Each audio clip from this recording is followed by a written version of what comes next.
Rubber stamp शब्द को जसवंत जी मैंने कई बार दोहरा चुके हैं, हम नहीं समझते हैं उससे उनका क्या मतलब है। लेकिन के.आर. नारायणन भी एक बहुत ही मैंने उस पद की गरिमा को बढ़ाने वाले राष्ट्रपति हुए हैं।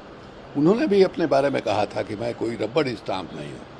लेकिन ये सही बात है कि रबर स्टाम्प कोई भी आदमी नहीं होता है, हर आदमी का विवेक होता है, उसकी समझ होती है। आदमी रबर स्टाम्प जैसा निर्जीव कैसे हो सकता है? लेकिन वो कोई पॉलिटिकल एक्टिविस्ट भी नहीं होता है। राष्ट्रपति भवन में बैठा हुआ राष्ट्रपति जो है उसको एक संविधान के दायरे में ही काम करना होता है। और सबसे बड़ी बात है, उसकी सबसे बड़ी जो ताकत है वो ताकत उसका नैतिक बल है। देखिए, हमारा संविधान जो है, उस संविधान में जैसे बाबा साहब अम्बेडकर ने कहा कि वो फिगर हेड है।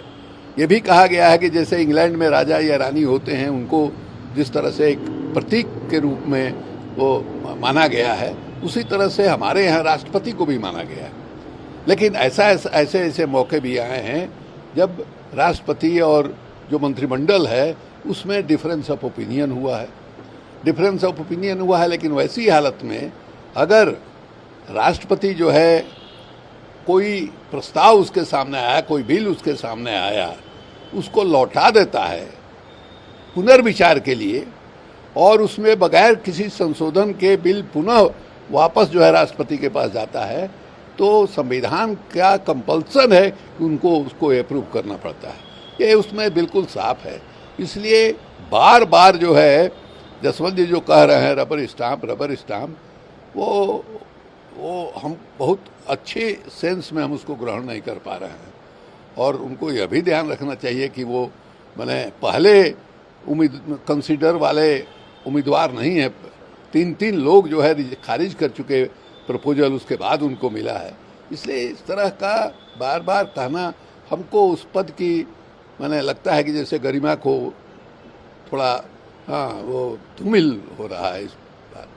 पूर्व केंद्रीय मंत्री मार्गरेट अल्वा विपक्ष की वाइस प्रेसिडेंट की पद की उम्मीदवार होगी। वहीं जेपी नड्डा ने कहा है कि यूपीए से अपील किया है कि जगदीप धनखड़ को वाइस प्रेसिडेंट पद के लिए समर्थन करने का आग्रह किया है।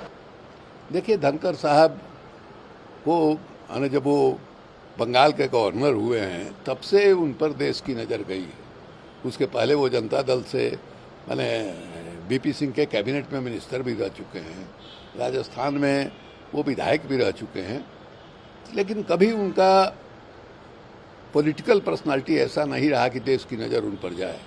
देश की नज़र गई जब वो गवर्नर बने और जिस ढंग से गवर्नरी को उन्होंने चलाया, जिस ढंग से चुनी हुई सरकार को कदम कदम पर उन्होंने परेशान करने की, उसको जलील करने की, बेइज्जत करने की कोशिश की, यही उनकी उपलब्धि जो है दिखाई दे रही है। यह भी नहीं है कि वो भारतीय जनता पार्टी में शुरू से रहे हैं, वो जनता दल से और बाकी से जो है जीतते हुए असेंबली से लेकर पार्लियामेंट तक आए हैं।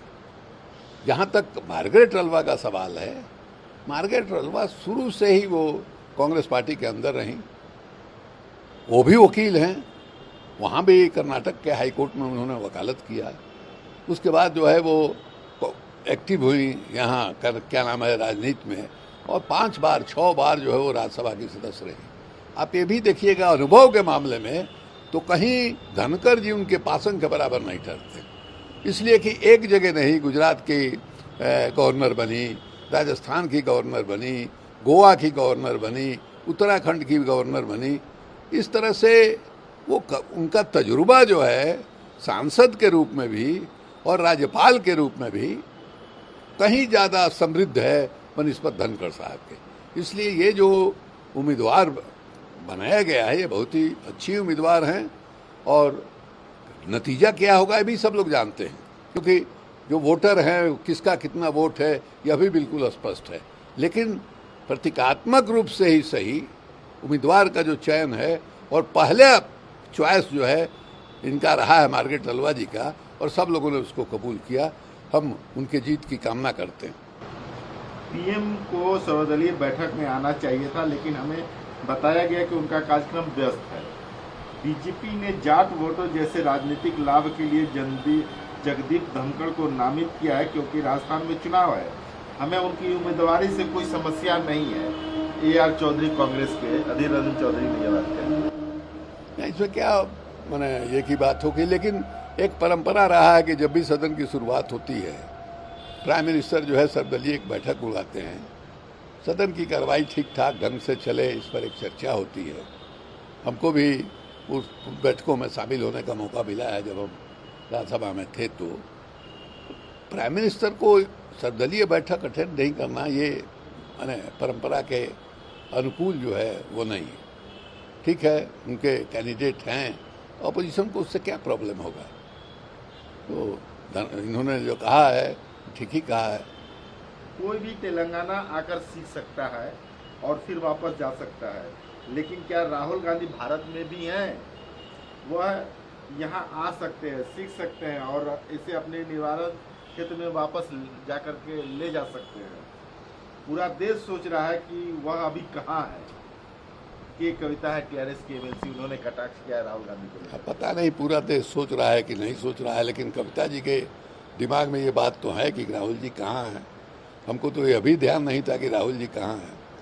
तो जो भी व्यक्ति बोलता है वो ये मान के बोलता है कि पूरे देश की तरफ से हम बोल रहे हैं। तो उनका चल रहा है। उनके पिताजी चंद्रशेखर राव जी एक राष्ट्रीय छवि जो है अपना बनाना चाह रहे हैं और चाह रहे हैं कि साहब भारतीय जनता पार्टी के विकल्प के रूप में हमारे नेतृत्व में एक गठबंधन जो है बने, और राहुल गांधी उसमें वादक हैं। इसलिए इस तरह की बात जो है वो बोल रही है। इसमें इसको कोई गंभीरता से लेने वाली बात नहीं है। सरकार संसद सत्र में 32 विधेयक पेश करेगी मानसून सत्र में, जिनमें से केवल 14 तैयार हैं। उन्होंने हमें उन 14 बिलों के बारे में भी नहीं बताया। हमारे पास सत्र में मुश्किल से 14 कार्य दिवस होंगे।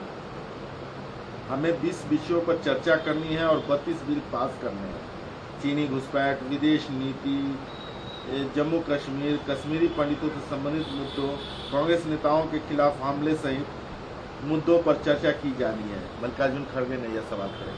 देखिए, नरेंद्र मोदी जी की सरकार जो है या भारतीय जनता पार्टी जो है वो संसद को ठीक से चला नहीं पा रही है। देश की जो के सामने जो समस्याएं हैं उन पर कोई भी डिबेट करने के लिए संसद के अंदर या संसद के बाहर कहीं दिखाई नहीं देता है। और ये सही बात है कि देश के सामने कई तरह की चुनौतियां हैं। चीन वाली भी चुनौती है, कश्मीर की चुनौती है, और सबसे बड़ी बात है कि हमारी अर्थव्यवस्था बेपटरी है। देश में इतनी महंगाई है, बेरोजगारी जो है वो चरम पर है। हमारे यहाँ आयात निर्यात का असंतुलन इतना ज़बरदस्त बढ़ता जा रहा है, कर्ज हमारे ऊपर बढ़ता जा रहा है, विदेशी मुद्रा का भंडार जो है बहुत तेज़ी से सरक रहा है। यहाँ से लोग अपना जो जिन लोगों ने लगाया है अलग अलग ये में, और ज़्यादातर जो है सभी शेयर मार्केट में जो है लगाते हैं, या जो छोटे छोटे कल कारखाना में कोई टेक ओवर में लगाते हैं, वो सब लोग अपना पूंजी जो है लेकर के बेहतर जगह जा रहे हैं। यहाँ जो हालत है उससे सबको निराशा पैदा हो रही है। ऐसी हालत में मैंने गंभीरता के साथ देश की जो हाली हालत है, और जिस तरह से अगल बगल जो है जैसे लंका की घटना हो गई, आपको नेपाल के में भी जो फॉरेन एक्सचेंज है वो बहुत कम दिनों का बचा हुआ है। भूटान ने चीन के साथ अलग से इंडिपेंडेंट समझौता कर दिया है, डोकलम जो तिरास्ता है वहाँ को लेकर के। ये चारों तरफ की स्थिति जो है काफ़ी चिंताजनक है, और इसमें सेशन लंबा चलना चाहिए था और स्पष्ट रूप से एजेंडा जो है तय होना चाहिए था कि ये इसी से एजेंडे पर हम बात करेंगे। और ये संभव होता जब प्रधानमंत्री जी सर्वदलीय बैठक की अध्यक्षता करते और वहीं सारी बातों का खुलासा होता। तो एकदम बिल्कुल किस ढंग से संसद चलेगा इस कठिन दौर में, इसके बारे में कोई स्पष्टता जो है भारतीय जनता पार्टी की सरकार के पास नहीं है।